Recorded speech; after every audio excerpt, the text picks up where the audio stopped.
Assalamualaikum warahmatullahi wabarakatuh.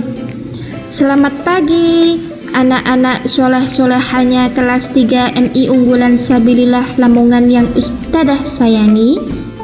Bagaimana kabarnya hari ini? Sehat bukan?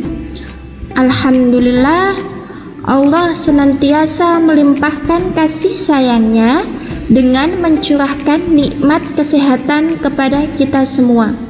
Dan semoga apa yang akan kita pelajari untuk hari ini dicatat dengan kebaikan dan mendapatkan ilmu yang manfaat yang nantinya akan berguna bagi kehidupan kita di dunia dan di akhirat kelak. Nah, anak-anak, alhamdulillah kita telah selesai belajar materi subtema 3 di tema 1, yaitu pertumbuhan dan perkembangan hewan. Hari ini kita akan mulai belajar subtema 4, yakni pertumbuhan dan perkembangan tumbuhan. Sebelum pelajaran kita mulai, alangkah baiknya kita buka dengan membaca surat Al-Fatihah. Berdoa mulai.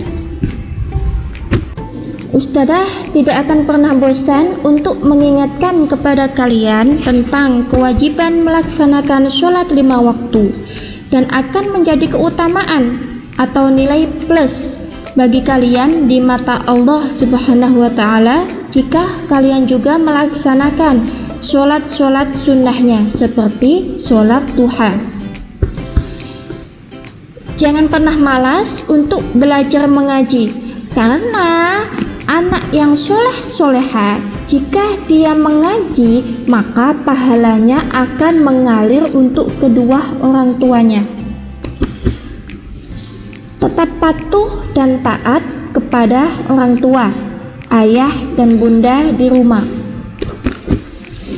dan selalu mematuhi protokol kesehatan.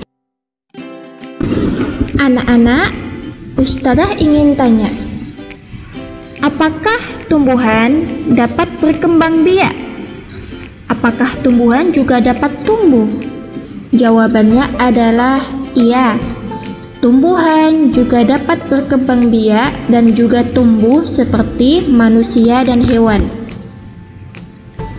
Tumbuhan juga mengalami pertumbuhan dan perkembangan. Pertumbuhan dicirikan dengan bertambahnya besar dan tingginya tumbuhan. Perkembangan dicirikan dengan meningkatnya kemampuan tumbuhan untuk dapat beradaptasi serta berkembang biak. Dalam kehidupannya, tumbuhan mengalami pertumbuhan dan perkembangbiakan. Tumbuhan terus mengalami pertumbuhan semasa hidupnya, dari sejak bibit hingga tumbuhan mati. Daun tumbuhan akan terus tumbuh menggantikan daun yang telah. Tumbuhan berkembang biak dengan dua cara. Yang pertama adalah alami. Yang kedua, buatan. Maksudnya buatan adalah perkembangbiakannya dibantu oleh manusia. Pada kesempatan kali ini, kita akan lebih fokus untuk membahas perkembangbiakan alami. Perkembangbiakan alami adalah perkembangbiakan yang dilakukan oleh tumbuhan itu sendiri atau tanpa bantuan manusia. Perkembangbiakan alami dapat berasal dari bagian-bagian tumbuhan sebagai berikut. 1. Biji. Contohnya seperti bibit mangga. 2. Tunas. Contohnya tunas pisang. 3. Umbi. Contohnya umbi kentang. Yang keempat adalah spora.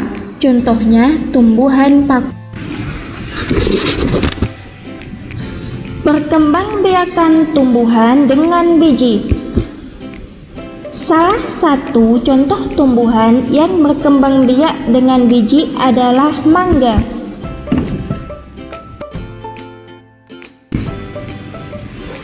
Perhatikan daur hidup mangga berikut.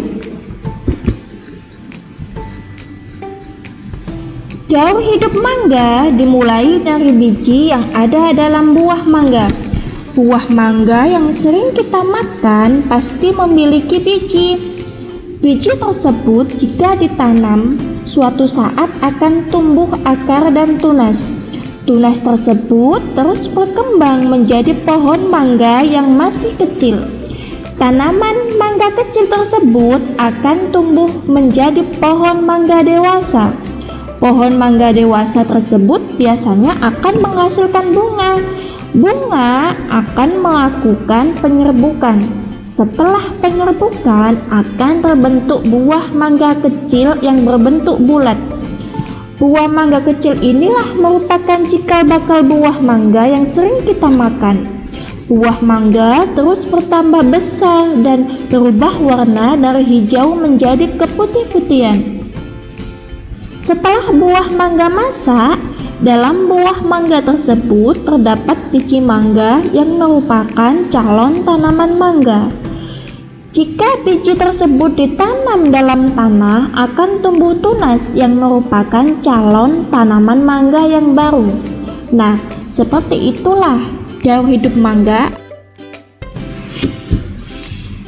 Contoh tumbuhan yang berkembang biak dengan biji adalah jeruk, semangka, jagung, jambu, dan mangga.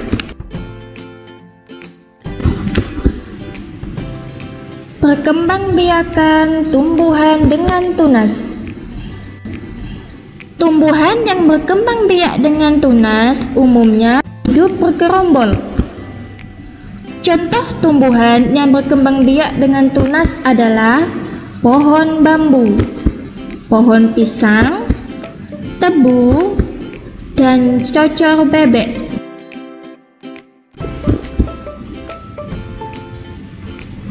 Tunas tumbuh dari batang yang terdapat di dalam tanah. Perhatikan gambar berikut.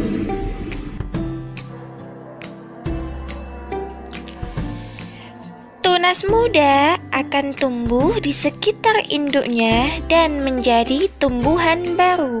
Nah, seperti inilah proses perkembangbiakan dengan tunas.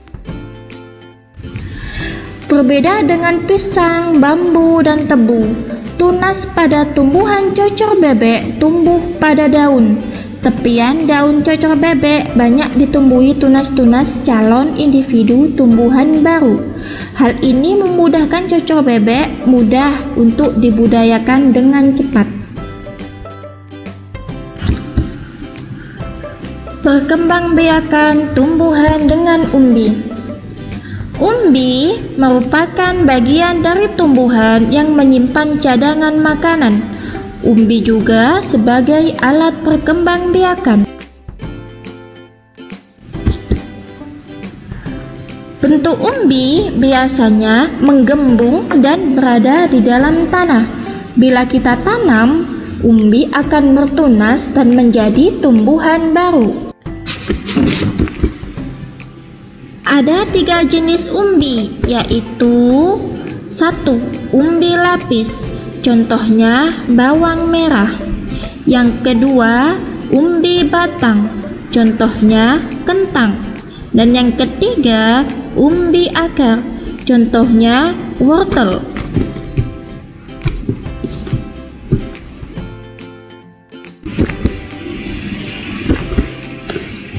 Umbi lapis.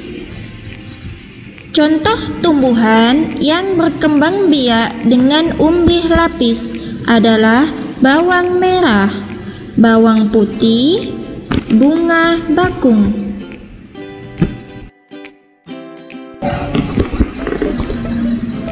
Umbi batang. Contoh tumbuhan yang berkembang biak dengan umbi batang adalah kentang, ubi jalar, dan bengkoang.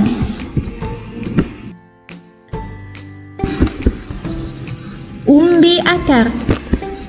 Contoh tumbuhan yang berkembang biak dengan umbi akar adalah wortel, singkong, lobak. Perkembangbiakan tumbuhan dengan spora. Spora adalah inti sel yang berubah menjadi alat perkembangbiakan. Perhatikan gambar daun yang memiliki spora. Pada bagian belakang daun ada banyak bintik-bintik hitam yang disebut spora.